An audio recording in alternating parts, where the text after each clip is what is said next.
Bismillahirrahmanirrahim. Assalamualaikum warahmatullahi wabarakatuh. Selamat bertemu kembali anak-anakku kelas 8 jenjang SMP MTS. Selamat berjumpa kembali pula pada Bapak Ibu guru, teman-teman pengajar, rekan sejawat.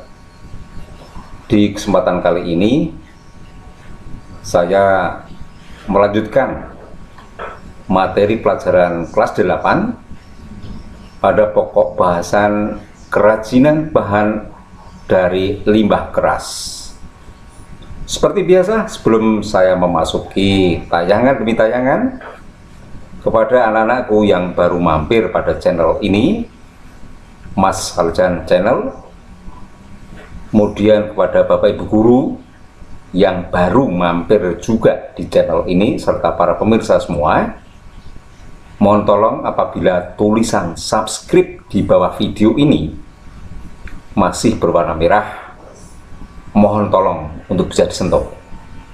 Jika sudah berwarna abu-abu, sekali lagi, jika sudah berwarna abu-abu, jangan disentuh lagi, biarkan saja. Silakan sentuh jempol ke atas bila suka, sentuh jempol ke bawah bila tidak suka.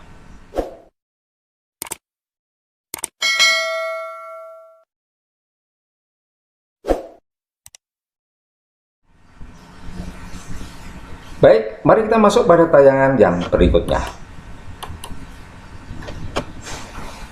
Peta materi untuk kerajinan bahan limbah keras yang disampaikan pada semester genap ini nanti akan meliputi materi prinsip kerajinan bahan limbah keras, kemudian ada jenis dan karakteristik kerajinan bahan limbah keras, serta yang terakhir akan kita bahas pada pertemuan berikutnya nanti adalah proses produksi kerajinan bahan limbah keras. Pada proses produksi kerajinan bahan limbah keras ini anak-anak kita ajak untuk melihat bagaimana kerajinan bahan limbah keras organik dan kerajinan bahan limbah keras anorganik itu dibuat. Banyak sekali macamnya, seperti tercantum dalam skema ini ya.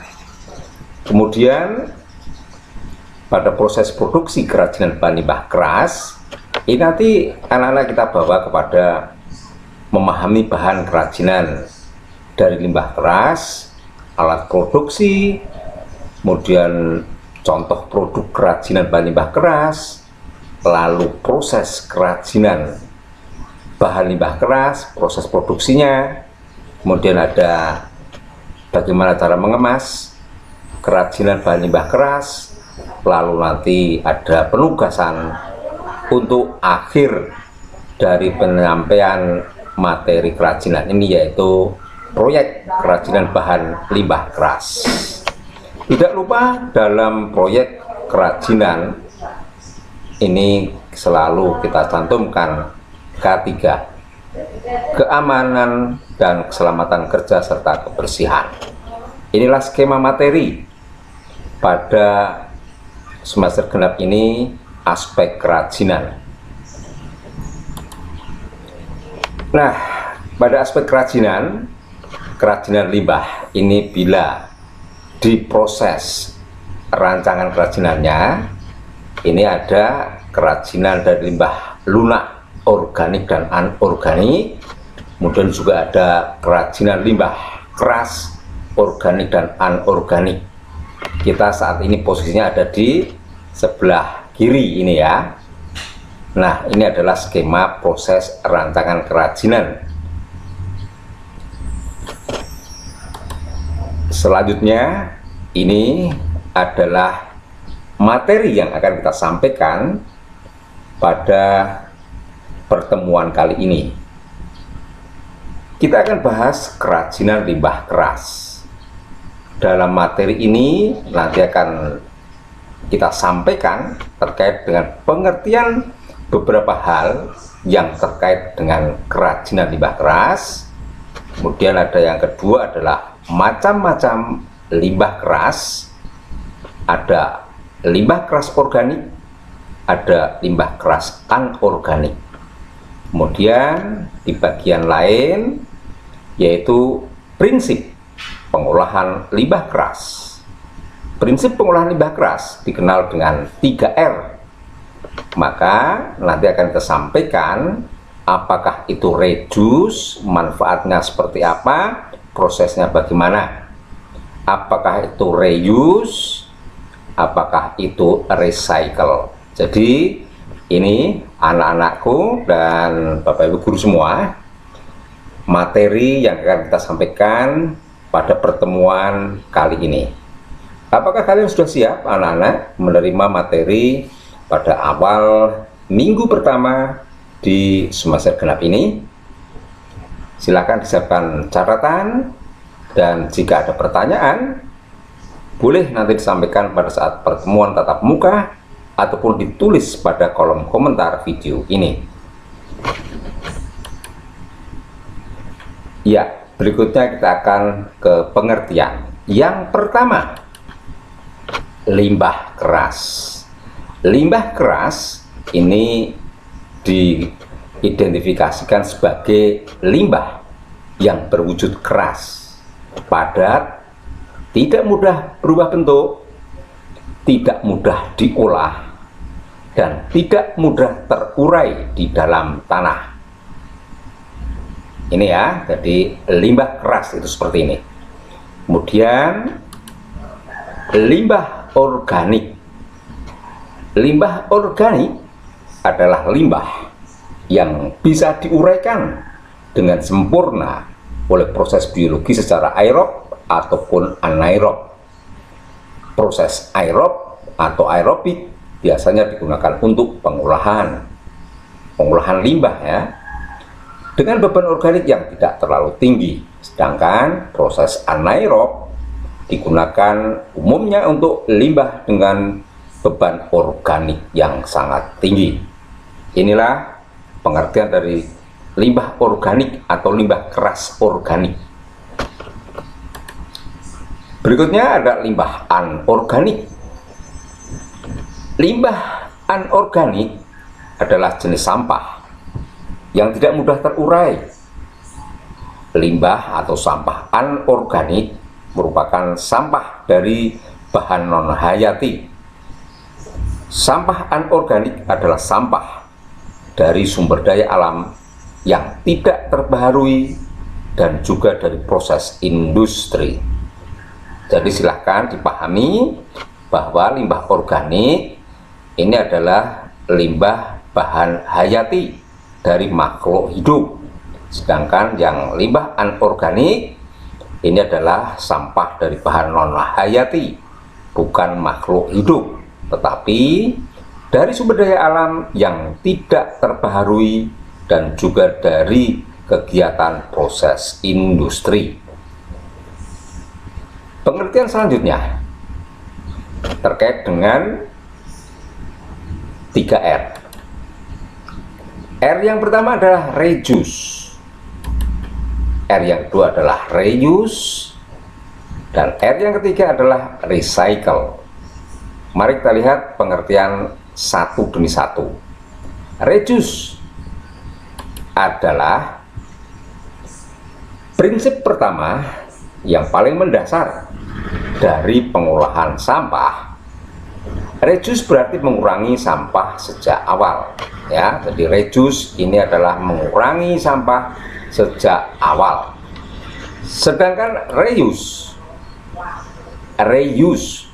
adalah prinsip untuk mempertimbangkan terlebih dahulu barang sebelum dibuang dan memperkirakannya, memungkinkannya untuk bisa digunakan kembali, reuse. Sedangkan pengertian yang ketiga, recycle atau daur ulang. Daur ulang adalah proses mengubah sampah atau barang bekas menjadi bahan baku untuk membuat barang yang baru. Inilah pengertian prinsip pengolahan sampah dengan 3R, reduce, reuse, dan recycle. Pemahaman selanjutnya tentang 3R ini bisa disaksikan, bisa diamati pada tayangan berikut nanti. Sudah paham ya terkait dengan pengertian bahan limbah keras, limbah organik, limbah anorganik, kemudian reduce, reuse, dan recycle. Nah, berikutnya kita masuk pada macam limbah keras. Yang pertama ada limbah keras anorganik. Nah, ini ya. Limbah keras anorganik ini dimaksudkan adalah jenis sampah yang tidak mudah terurai. Limbah atau sampah anorganik merupakan sampah dari bahan non-hayati. Sampah anorganik adalah sampah dari sumber daya yang tidak terbarui dan dari proses industri. Contohnya dari sumber daya tak terbarui yaitu minyak bumi dan mineral. Sedangkan proses industri yang menjadi sumber limbah keras non-organik misalnya adalah plastik dan aluminium. Seperti ini contoh barangnya. Ini limbah keras anorganik, kaca ya, dari bahan kaca. Kemudian dari besi, plat, logam, dan sebagainya. Kemudian plastik, segala macam plastik, dan yang terakhir segala macam kaleng-kalengan. Ini adalah hasil dari proses industri ya. Paham ya untuk limbah keras anorganik? Selanjutnya kita lihat di sini ciri-ciri limbah keras anorganik. Nah, di sini ada 3 ciri yang mendasar. Yang pertama ada bahwa ciri limbah keras anorganik adalah sulit terurai. Artinya apa? Artinya limbah non-organik ini membutuhkan waktu yang cukup lama untuk terurai secara alami. Bahkan ada beberapa jenis limbah yang butuh waktu puluhan tahun untuk terurai. Tetapi bisa jadi juga ada bahan yang tidak dapat terurai, misalnya plat, besi, logam. Nah, seperti itu akan hancur karena korosi dan sebagainya, tetapi bisa juga tidak bisa hancur. Kemudian ciri yang kedua, limbah keras anorganik itu terbuat dari bahan sintetis buatan, sekali lagi ya, bahan buatan manusia. Kemudian yang ketiga, ciri yang ketiga adalah bisa diolah dengan proses daur ulang. Limbah non-organik memang sulit terurai, tetapi bisa diolah melalui proses daur ulang. Limbah tersebut bisa digunakan kembali dengan melalui sebuah proses yang lain. Inilah 3 ciri utama limbah keras anorganik. Selanjutnya ini jenis limbah anorganik. Jenis limbah anorganik dibedakan menjadi 2. Yang pertama adalah limbah keras anorganik, yang kedua adalah limbah lunak anorganik. Nah, limbah keras anorganik seperti apa? Mau sesama limbah anorganik ya, ada keras, ada lunak. Yang keras yaitu sesuai dengan namanya, limbah keras anorganik ini bersifat keras, tapi tidak mudah dihancurkan. Sifat tersebut diperoleh dari bahan yang terkandung di dalamnya. Limbah keras anorganik ini memiliki bahan yang kuat, sehingga hanya bisa hancur dengan metode tertentu, seperti pemanasan maupun pembakaran. Ini adalah limbah keras anorganik. Sedangkan limbah lunak anorganik adalah limbah yang sifatnya lunak atau lentur dan mudah dibentuk. Limbah lunak anorganik juga bisa berbentuk cair seperti air bekas cuci baju yang mengandung deterjen, minyak jelantah, dan lain sebagainya. Jadi ini adalah jenis limbah anorganik, limbah keras anorganik dan limbah lunak anorganik. Berikutnya, nah di sini Pak Guru tayangkan, Bapak dan Ibu Guru tayangkan di sini terkait contoh limbah keras anorganik. Setidaknya ada 4 jenis sampah anorganik yang bisa didaur ulang. Sekali lagi, setidaknya ada 4 contoh sampah limbah keras anorganik yang bisa didaur ulang. Yang pertama ada sampah plastik, yang kedua ada sampah logam, yang ketiga ada sampah gelas atau kaca, dan yang terakhir ada sampah kertas. Kita cek sekarang di sampah plastik. Nah, penjelasannya adalah seperti ini. Meskipun barang dari plastik memiliki beberapa keunggulan, namun saat tidak digunakan, benda tersebut dapat menjadi sampah anorganik. Betul ya? Ya, betul. Jenis limbah anorganik ini sulit terurai. Contoh sampah anorganik yang sering kita jumpai yaitu kantong plastik, sedotan plastik, dan benda-benda plastik lainnya. Ini ya, sampah plastik. Berikutnya, sampah logam. Penjelasannya adalah seperti ini. Contoh sampah anorganik ini merupakan limbah yang berasal dari bahan logam seperti besi, kaleng, aluminium, timah, dan jenis logam lainnya. Kaleng menjadi sampah logam yang banyak ditemukan dan paling sering didaur ulang.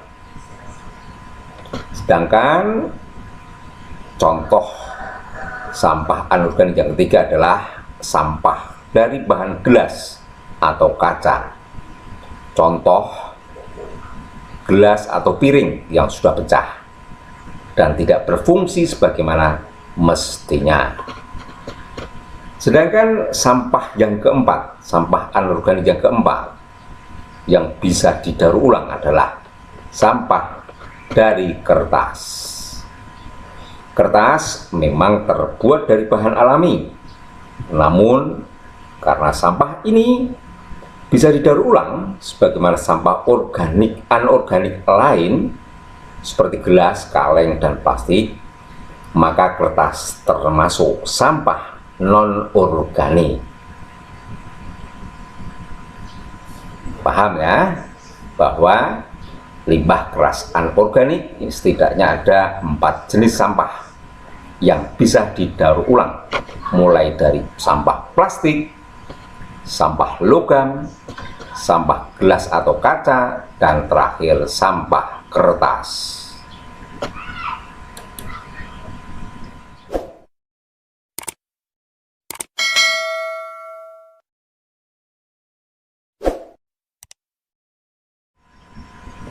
Contoh ataupun macam limbah keras yang kedua adalah limbah keras organik. Adalah limbah yang bisa diuraikan dengan sempurna oleh proses biologi secara aerob ataupun anaerob. Limbah ini tersusun atas bahan-bahan yang sifatnya organik seperti dari aktivitas rumah tangga ataupun aktivitas industri. Limbah keras organik juga dapat dengan mudah terurai dengan proses yang alami. Limbah ini mempunyai sifat kimia yang stabil, menjadikan zat tersebut akan mengendap ke dalam tanah ataupun dasar sungai ataupun danau dan juga laut, yang kemudian akan mempengaruhi organisme yang hidup di dalamnya. Inilah limbah keras organik. Contohnya, perhatikan gambar berikut. Ada tulang ikan, ada tempurung kelapa, ada kulit dari kerang, dan ada potongan kayu. Jika diperhatikan, ini semua berasal dari proses kehidupan makhluk hidup hayati, ya. Jadi sekali lagi, organik itu hayati. Selanjutnya, prinsip pengolahan limbah keras. Dalam pengelolaan sampah itu dikenal dengan prinsip 3R, yaitu ada reduce, ada reuse, dan ada recycle. Apakah pengertian sesungguhnya dari prinsip 3R dan apa manfaatnya bagi kehidupan? Perhatikan simbol prinsip 3R. Nah, seperti ini. Di perusahaan-perusahaan tertentu, dalam proses daur ulang selalu menampilkan icon ataupun simbol gambar 3R, reuse, recycle, dan reduce.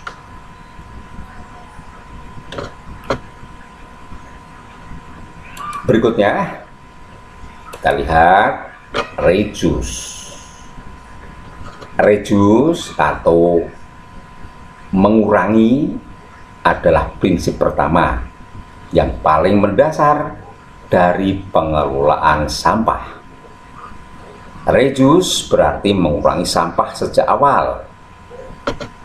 Misalnya, daripada menggunakan kantong plastik yang sekali pakai, maka akan lebih baik menggunakan kantong belanja yang bisa digunakan berkali-kali. Kemudian contoh lain dari reduce adalah tidak membiarkan keran air mengalir begitu saja saat mandi maupun menggosok gigi, mematikan lampu, mematikan kipas angin, mematikan pendingin ruangan ketika tidak dibutuhkan, dan membawa alat makan sendiri daripada menggunakan kemasan sekali pakai. Ini ya, jadi cukup bijaksana dalam prinsip pengelolaan sampah R yang pertama, reduce. Manfaatnya sekarang kita lihat. Apa manfaat kita menggunakan reduce? Iya, manfaat melakukan reduce adalah mencegah polusi baru yang disebabkan pengurangan kebutuhan, menghemat energi, mengurangi emisi gas rumah kaca, mengurangi sampah yang harus didaur ulang, dan memungkinkan produk digunakan secara maksimal. Inilah manfaat melakukan reduce.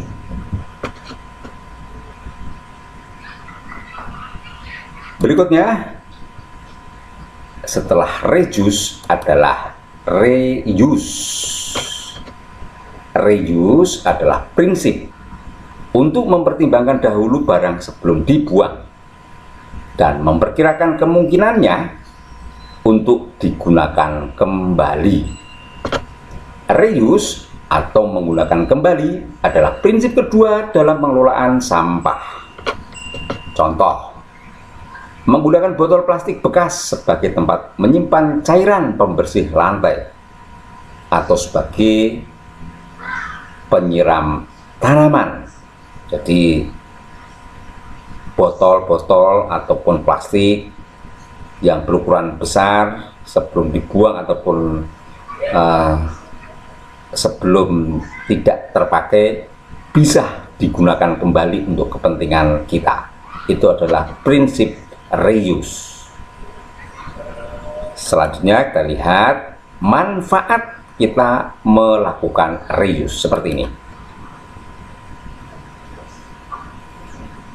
Manfaat melakukan reuse adalah mengurangi jumlah sampah yang dapat membantu menyelamatkan lingkungan dari sampah, menghindari pemakaian bahan baku baru pembuatan barang, karena reuse merupakan arti dari menggunakan kembali barang yang belum sepenuhnya rusak atau yang masih dapat dipakai kembali. Sekali lagi, reuse itu prinsipnya adalah menggunakan kembali barang yang belum sepenuhnya rusak. Paham ya terkait dengan manfaat melakukan reuse.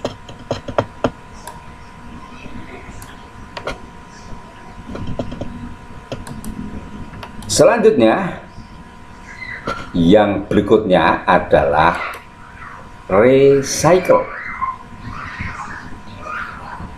Prinsip pengelolaan sampah yang ketiga adalah recycle. Recycle di sini itu dimaksudkan adalah daur ulang. Daur ulang adalah proses mengubah sampah atau barang bekas menjadi bahan baku untuk membuat barang yang baru. Mendaur ulang juga bertujuan untuk mengurangi penggunaan sumber daya serta energi baru, sehingga penggunaan sumber daya menjadi lebih efisien. Misalnya, mendaur ulang kertas bekas menjadi kertas baru, mendaur ulang plastik menjadi produk seni kriya, dan juga mendaur ulang berbagai material seperti logam dan kaca untuk menjadi barang baru yang dapat digunakan kembali. Inilah prinsip recycle. Manfaatnya sekarang, apa manfaat kita melakukan recycle? Adalah untuk melestarikan sumber daya alam, mengurangi jumlah limbah, sampah, dan polusi, menghemat energi, menghemat uang, dan juga menciptakan lapangan pekerjaan baru, terutama di industri daur ulang. Sekali lagi, manfaat melakukan recycle cukup memberikan peluang bagi kita ataupun orang lain untuk bisa berusaha kembali. Dan berikutnya, perhatikan di sini proses sekarang. Proses pengolahan limbah keras anorganik. Yang pertama, bahwa limbah keras anorganik itu bisa diproses dengan sanitasi atau sanitary landfill. Sanitary landfill yaitu suatu metode pengolahan sampah terkontrol dengan sistem sanitasi yang baik.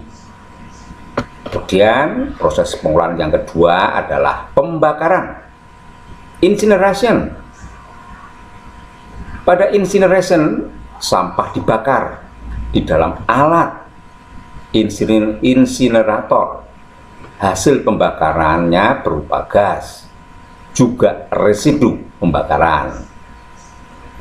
Proses yang ketiga sekarang, proses pengolahan limbah keras anorganik yang ketiga adalah penghancuran, pulverization. Pada pulverization ini, penghancuran sampah dilakukan di dalam mobil pengumpul sampah yang telah dilengkapi dengan alat pengaduk sampah. Sampah-sampah tersebut langsung dihancurkan menjadi potongan-potongan kecil yang dapat dimanfaatkan untuk menimbun tanah yang letaknya rendah. Ini anak-anak, proses pengolahan limbah keras anorganik itu rata-rata melalui 3 proses ini. Ada proses sanitary landfill, ada proses incineration, dan ada proses pulverization atau proses sanitasi, proses pembakaran, dan juga proses penghancuran. Berikutnya kita lihat contoh sekarang. Produk kerajinan limbah keras organik. Contohnya cukup banyak di sekitar kita. Masih ingat organik ya? Berarti limbah keras yang bersifat keras berasal dari hayati, makhluk hidup. Karena ini organik ya. Kita lihat contoh kerajinannya. Nah, ini satu set alat minum terbuat dari tempurung kelapa. Kelapa adalah makhluk hidup. Kemudian ini anting-anting, hiasan sandal ataupun kalung. Ini dari rumput laut, dari kulit kerang dan sebagainya. Contoh berikutnya. Ini adalah ukiran dari batang kayu. Kayu adalah makhluk hidup. Lalu ada kapal layar, miniatur kapal layar dari tulang-tulang ikan laut. Terakhir, di sini ada produk kerajinan limbah keras anorganik. Contoh produk kerajinan limbah keras anorganik. Kita lihat sini. Ini miniatur sepeda motor terbuat dari plat logam. Plat logam itu benda non hayati. Ada sapu dari plastik ataupun botol. Yang berikutnya dari kaleng. Instrumen musik dari kaleng. Seperangkat instrumen musik ya. Lalu ada miniatur anjing ya, hewan anjing ini ya. Ini terbuat dari pecahan kaca. Yang terakhir, contoh produk kerajinan limbah keras anorganik yang terakhir adalah ini ya.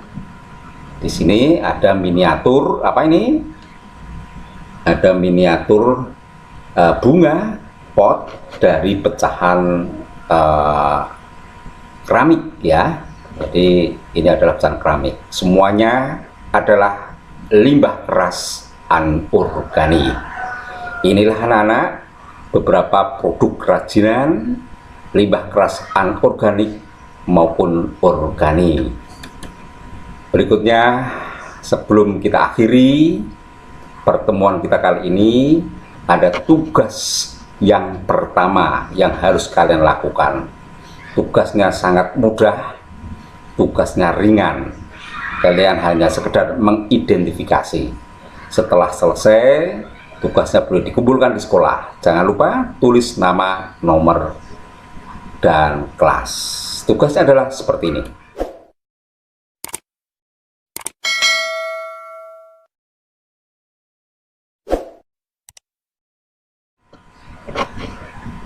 Silakan identifikasi karakteristik bahan limbah keras organik pada produk kerajinan. Nah, silakan kalian bisa mencari jenis bahan limbah keras organik apa saja. Organik sekali lagi dari benda ataupun dari hayati ya. Cuma di sini adalah limbah keras. Ciri-ciri produknya seperti apa? Bentuk produk kerajinannya seperti apa yang bisa kamu cari? Ukuran produknya seperti apa, miniatur, sedang atau besar, dan warna dan motif produk kerajinannya seperti apa. Lalu kalian harus bisa menyampaikan teknik pembuatannya seperti apa. Silahkan bebas kalian mencari, mengidentifikasi, baik itu secara langsung di pengrajin ataupun melalui on-book dengan bantuan literasi lainnya. Selamat mengerjakan, semoga tidak ada kendala. Jika ada kesulitan, silahkan bisa berkomunikasi dengan Bapak Ibu Guru pada pertemuan tatap muka, dan juga bisa bertanya melalui kolom komentar video ini. Semoga video ini ada manfaatnya, dan kita bertemu pada pertemuan selanjutnya pada materi yang berikutnya. Demikian yang bisa saya sampaikan. Terima kasih telah menyaksikan. Wassalamualaikum warahmatullahi wabarakatuh.